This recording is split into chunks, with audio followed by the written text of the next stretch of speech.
오늘 아침에 우리에게 주시는 하나님의 은혜 말씀은 느헤미야 5장 1절로 19절까지의 말씀입니다. 느헤미야 5장 1절에서 19절까지의 말씀 교독하도록 하겠습니다. 제가 먼저 읽겠습니다. 때 백성이 그 아내와 함께 크게 부르짖어 그 형제 유다 사람을 원망하는데 혹은 말하기를 우리와 우리 자녀가 많으니 곡식을 얻어먹고 살아야 하겠다 하고 혹은 말하기를 우리의 밭과 포도원과 집이라도 전당 잡히고 이 흉년을 위하여 곡식을 얻자 하고 혹은 말하기를 우리는 밭과 포도원으로 돈을 빚내어 세금을 바쳤도다. 우리 육체도 우리 형제의 육체와 같고 우리 자녀도 저희 자녀 같거늘 이제 우리 자녀를 종으로 파는도다. 우리 딸 중에 벌써 종된 자가 있으나 우리의 밭과 포도원이 이미 남의 것이 되었으니 속량할 힘이 없도다. 내가 백성의 부르짖음과 이런 말을 듣고 크게 노하여 중심에 계획하고 귀인과 민장을 꾸짖어 이르기를 너희가 각기 형제에게 취리를 하는도다 하고 대회를 열고 저희를 쳐서 이르기를 우리는 이방인의 손에 팔린 우리 형제 유다 사람들을 우리의 힘을 다하여 속량하였거늘 너희는 너희 형제를 팔고자 하느냐 더구나 우리의 손에 팔리게 하겠느냐 하매 저희가 잠잠하여 말이 없기로 내가 또 이르기를 너희의 소유가 좋지 못하도다. 우리 대적 이방 사람이 비방을 생각하고 우리 하나님을 경외함에 행할 것이 아니냐. 나와 내 형제와 종자들도 역시 돈과 곡식을 백성에게 취하여 주나니 우리가 그 이식 받기를 그치자. 그런즉 너희는 오늘이라도 그 밭과 포도원과 감람원과 집이며 취한 바 돈이나 곡식이나 새 포도주나 기름의 백분지를 돌려보내라 하였더니 저희가 말하기를 우리가 당신의 말씀대로 행하여 돌려보내고 아무것도 요구하지 아니하리이다 하기로 내가 제사장들을 불러 저희에게 그 말대로 행하리라는 맹세를 시키게 하고 내가 옷자락을 떨치며 이르기를 이 말대로 행치 아니하는 자는 하나님이 또한 이와 같이 그 집과 산업에서 떨치실지니 저는 곧 이렇게 떨쳐며 빌지로다 하매 회중이 다 아멘하고 여호와를 찬송하고 백성들이 그 말한 대로 행하였느니라. 내가 유다 땅 총독으로 세움을 받은 때 곧 아닥사스다 왕 20년부터 32년까지 12년 동안은 나와 내 형제가 총독의 녹을 먹지 아니하였느니라. 이전 총독들은 백성에게 토색하여 양식과 포도주와 또 은 40세겔을 취하였고 그 종자들도 백성을 압제하였으나 나는 하나님을 경외함으로 이같이 행치 아니하고 도리어 이성 역사에 힘을 다하여 땅을 사지 아니하였고 나의 모든 종자도 모여서 역사를 하였으며 또 내 상에는 유다 사람들과 민장들 150인이 있고 그 외에도 우리 사면 이방인 중에서 우리에게 나온 자들이 있었는데 매일 나를 위하여 소 하나와 살찐 양 6을 준비하며 닭도 많이 준비하고 열흘에 한 번씩은 각종 포도주를 갖추었나니 비록 이같이 하였을지라도 내가 총독의 녹을 요구하지 아니하였음은 백성의 부역이 중함이니라. 다 같이 내 하나님이 내가 이 백성을 위하여 행한 모든 일을 생각하시고 내게 은혜를 베푸시옵소서. 아멘.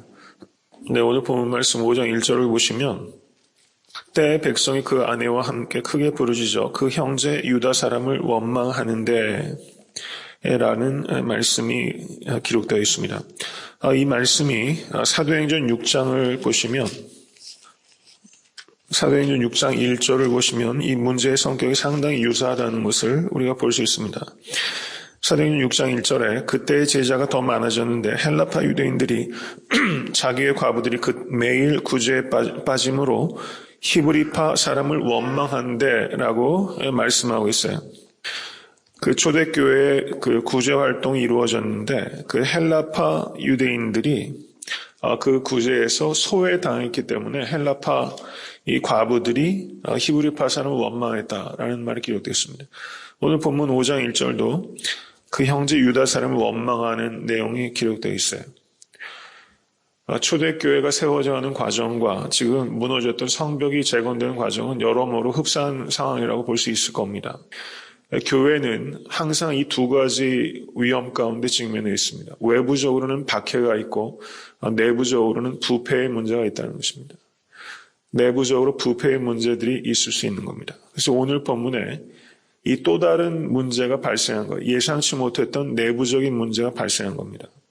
지금 성벽을 재건하는 일에 그 남자 일할 수 있는 인력들이 거기 동원돼 있다 보면 당연히 사람들 먹고 사는 문제가 크게 대두가 될 수밖에 없었을 거예요.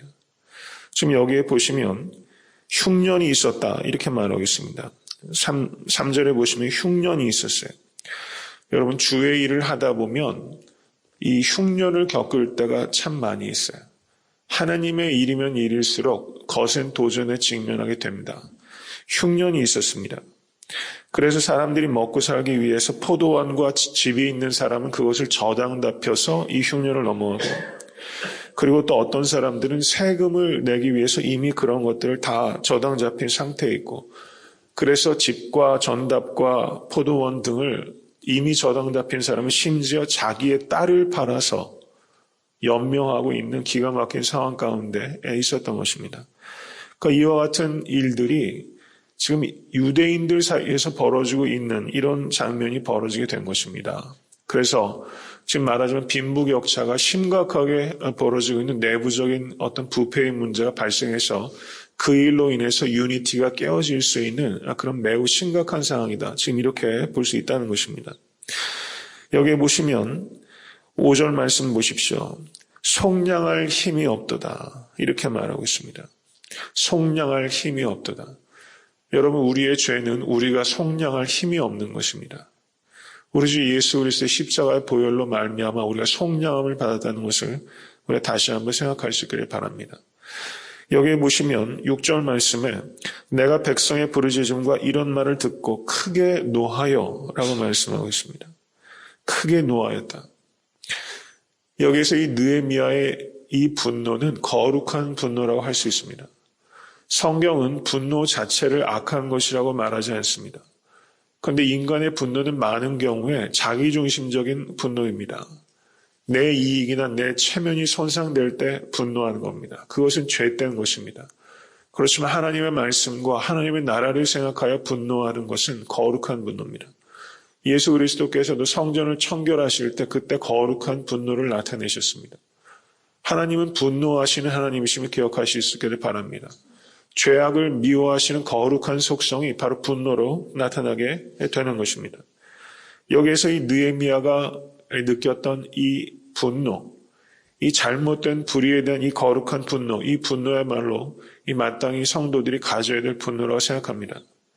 자기 이익 때문에 자기 이익을 지키기 위한 분노가 아니라, 오염된 분노가 아니라 거룩한 나라를 위한 하나님의 나라를 생각한 그런 의분, 말하자면 다윗이 그 골짜기에서 이 골리앗을 대면했을 때 하나님의 이름이 모욕당하는 것을 저가 참지 못하여 거룩한 분노를 나타내고 만군의 주 여호와 이름을 가지고 저가 골리앗을 향해 돌진했던 것처럼 저는 이 시대에 우리 믿는 자들이 이 죄에 대한 분노, 이 악한 대적에 대한 거룩한 분노를 마땅히 가질 수 있게 되기를 바랍니다.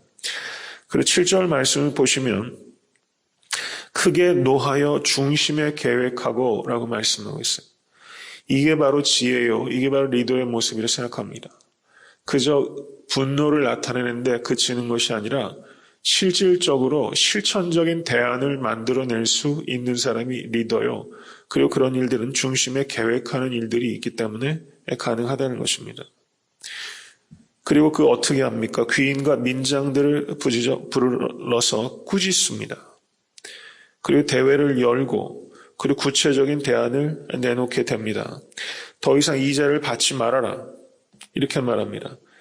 그리고 빚을 빙자해서 가난한 사람들로부터 빼앗은 밭과 포도원과 감람원과 집을 아무런 조건 없이 되돌려줘라. 이렇게 말하면서 사실은 엄청난 요구를 했던 것입니다.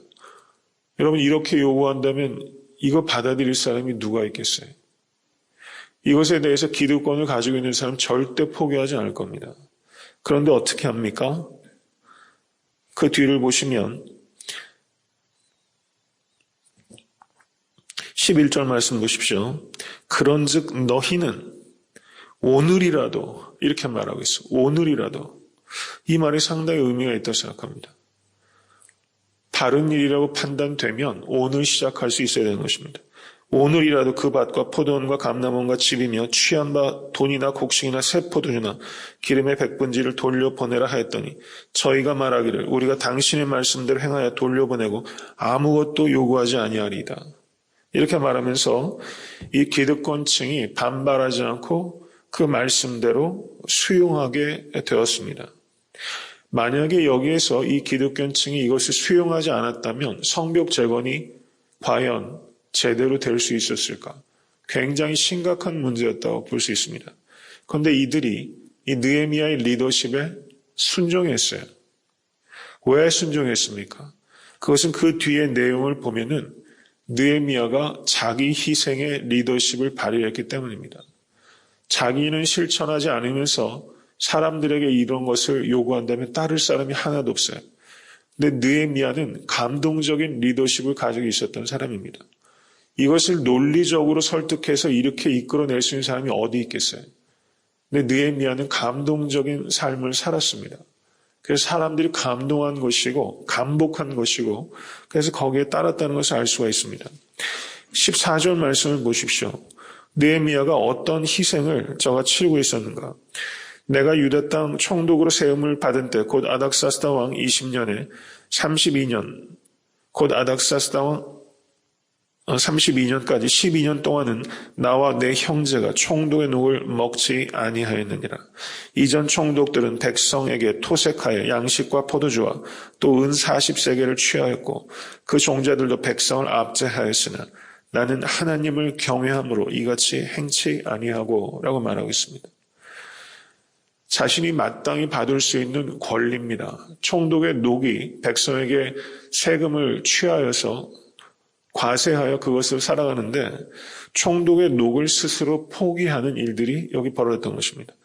그러자 이 느헤미야의 종자들조차 그 주인을 따라서 그들 역시 느헤미야를 본받아 행하게 되었다는 것입니다. 그리고 16절 말씀을 보시면 이와 같이 자신의 권리를 스스로 포기하고 도리어 이성 역사에 힘을 다하여 땅을 사지 아니하였고 나의 모든 종자도 모여서 역사를 하였으며 이렇게 말하고 있습니다. 여러분 한국의 고위 관료들을 보면은 자기가 관료이기 때문에 얻을 수 있는 그 정보들이 많이 있습니다. 그러면 그 정보를 사용해서 땅을 산다든가 아니면은 뭐 여러 가지 일들이 많이 있지 않습니까? 주가를 조작한다든가 뭐 여러 가지 일들을 통해서 자신의 지위를 통해서 축제하는 사람들이 많이 있어요. 근데 여기 보시면 느헤미야가 땅을 사지 아니하였다라고 말하고 있습니다.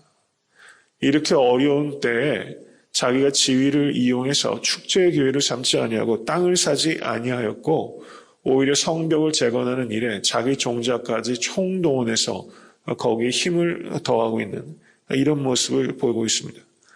참 이런 말씀을 들으면 야 어떻게 이렇게 할 수 있나. 참 리더가 갖고 있는 책임이 참 크다. 이런 생각이 듭니다.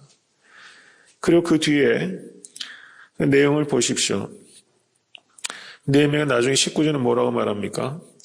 내 하나님이여 내가 이 백성을 위하여 행한 모든 일을 생각하시고 내게 은혜를 베푸시옵소서. 이 느헤미야는 하나님만 의지했던 사람입니다. 12년 내내 총독의 녹을 먹지 않았어요. 사람이라면 총독 생활 뭐 평생 하는 거 아니지 않습니까? 12년 동안 긁어 모을 대로 긁어 모으고 그 다음에 은퇴한 다음에 뒤를 생각하는 게 사실 거의 모든 사람들의 생각일 거예요. 그런데 느헤미야는 아예 그런 생각 자체를 안 했던 것입니다. 그리고 하나님께 은혜를 구했던 것입니다.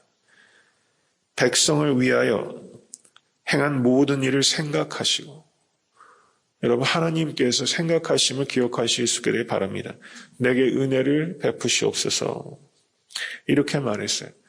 이렇게 살았기 때문에 지금 이 사람들의 소위가 옳지 못한 것을 보고서 분노하고 그들을 꾸짖을 수 있었고 그리고 그들에게 바른 행동을 하라고 촉구할 수 있었던 그 배경이 있다는 것입니다. 느헤미야가 이렇게 살지 않고 이렇게 말하면 이게 영이 서겠습니까?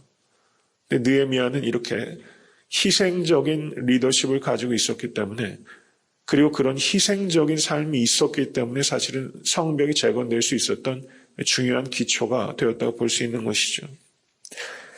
이런 말씀을 들으면 어떻습니까? 참 어떤 의미에서는 이렇게 무게를 생각하게 되는 것 같아요. 정말 리더는 이런 책임감을 가지고 리더의 역할을 해야 되는데 과연 이렇게 할 수 있을까? 이런 생각을 해보게 돼요. 정말 하나님을 믿을 것인가? 아니면 내 지혜와 내 준비를 의지할 것인가? 이런 생각들을 궁극적으로 해보게 됩니다. 여러분, 태국의 잠농이라는 시장을 혹시 아십니까? 저도 이분에 대해서 몇 차례 매스컴을 통해서 들은 바가 있는데, 이 잠농 시장을 설교를 준비하면서 인터넷을 통해서 한번 보니까 보통 훌륭한 분이 아니신 것 같아요. 이 잠농 시장이 1985년부터 1992년까지 7년 동안 지방선거를 통해서 방콕 시장을 역임한 분이라고 합니다. 근데 시장으로 재직하면서도 허름한 평상복을 입고 다니고 집 한 칸 없이 폐품 창고를 고쳐서 생활을 했다고 합니다. 그리고 자신의 봉급은 자선단체에 기부했고 부인이 국수 가게를 운영해서 먹고 살았다는 겁니다. 그래서 청백리 시장으로 유명했대요. 그런데 태국 사람들이 먹지 않고는 못 견디는 과일이 하나 있는데 여러분 뭔지 예상하시겠습니까? 두리안이라는 과일이에요. 두리안. 저는 이 맛이 어떤지 잘 모르겠는데요. 두리안이라는 과일을 이 태국 사람들이 그렇게 좋아한답니다. 그런데 이 청백리로 살아가시는 이 잠농 시장도 이 두리안은 그렇게 좋아하셨대요. 근데 두리안이 막 출하돼서 시장에 나올 때면 이 다른 시민들 사이에 섞여서 이 잠농 시장이 더운 날 줄을 서서 이 두리안을 사려고 기다린답니다. 근데 잠농 시장이 줄을 서 있는데 그때 한 여인이 줄을 서 있다가 얼굴을 감싸고 울기 시작했다는 것입니다. 이 여인도 가족들에게 두리안을 사 먹이기 위해서 몇 달 전부터 생활비를 아꼈다가 이제 두리안을 사러 왔는데 마침 그의 두리안 값이 치솟아서 자신이 모은 돈으로 두리안을 살 수 있는 상황이 못 된다는 것입니다. 그래서 이 여인이 가족들에게 두리안을 먹이고 싶은 마음에 가격을 흥정하고 좀 그 돈으로 먹을 만큼 살 수 있도록 요청을 하는데 상인이 요지부동입니다. 그래서 거기서 그만 얼굴을 감싸고 울음을 터뜨렸다는 것입니다. 잠농시장이 그 모습을 보면서 울고 있는 여인을 보고 고개를 떨군 채 줄에 서 있던 잠농시장이 줄서기를 포기하고 그만 다시 자신의 거처로 돌아갔다는 것입니다. 그리고 잠농시장이 그날 이후로 좋아하는 두리안을 다시는 먹지 않았다고 합니다. 글쎄요, 이 진정한 리더의 모습이 뭔가 한번 생각해 보게 돼요. 이 잠농시장이 두리안을 포기해버린 것이죠.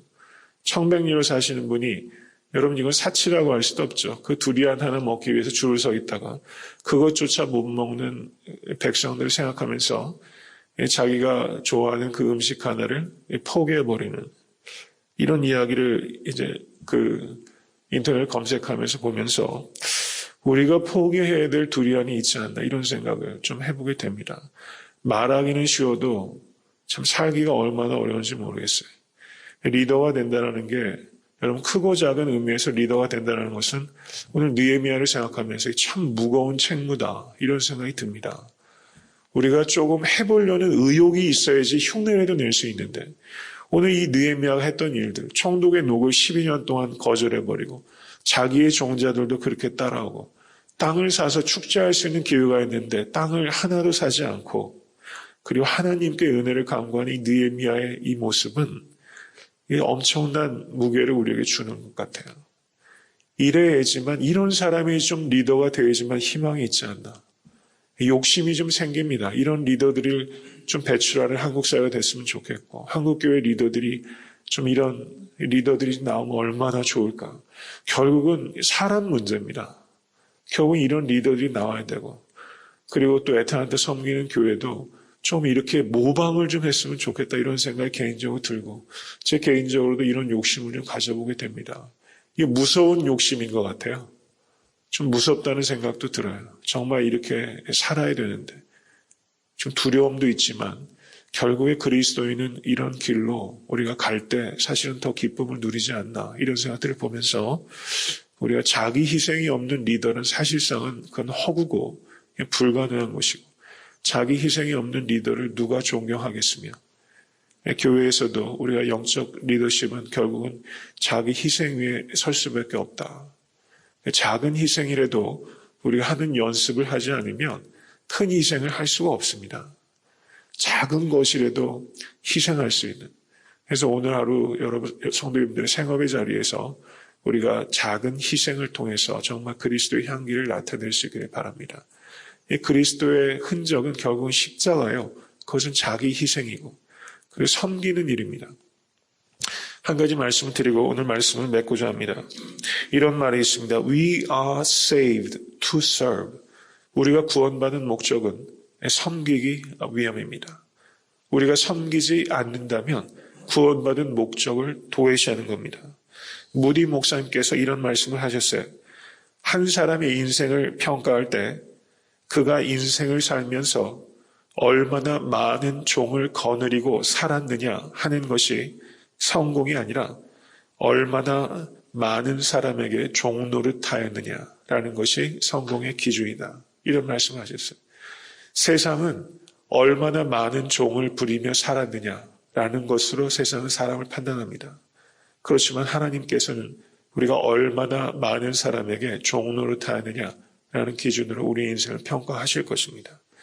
모쪼록 이 좁은 길로 우리가 끝까지 부단하게 걸어가면서 많은 사람에게 종 노릇하셔서 하나님께 인정받는 복된 길 걸어가실 수 있게 되길 주님의 이름으로 간절히 축원합니다.